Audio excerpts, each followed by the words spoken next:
بسم اللہ الرحمن الرحیم۔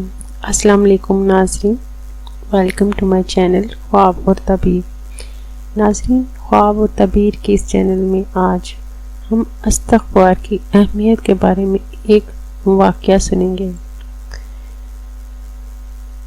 امام حنبل رحمۃ اللہ علیہ فرماتے ہیں، ایک دفعہ مجھے عراق کے کسی گاؤں میں رات ہو گئی۔ میں ایک مسجد میں گیا، لیکن چوکیدار نے مجھے وہاں سے نکال دیا۔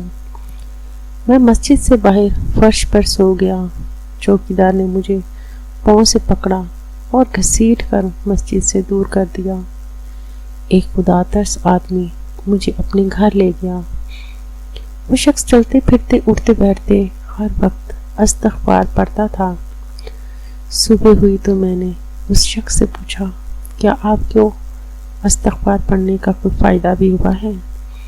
اس نے جواب دیا، جی ہاں، میری ہر دعا قبول ہوئی ہے، سوائے اس کے کہ میری ملاقات امام احمد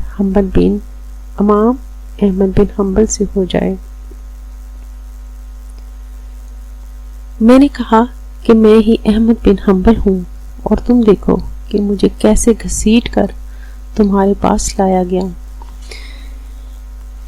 اس واقعے سے ہمیں یہ سبق سیکھنا چاہیے کہ اللہ تعالیٰ کے تمام پاک کلام میں کوئی نہ کوئی بہت بڑا اثر ہے، اور جو اللہ سے رابطے میں رہتے ہیں اللہ تعالیٰ ان کی بہت نزدیک ہو کر سنتا ہے۔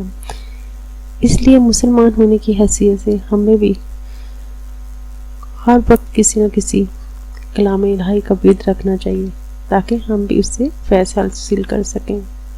بہت شکریہ۔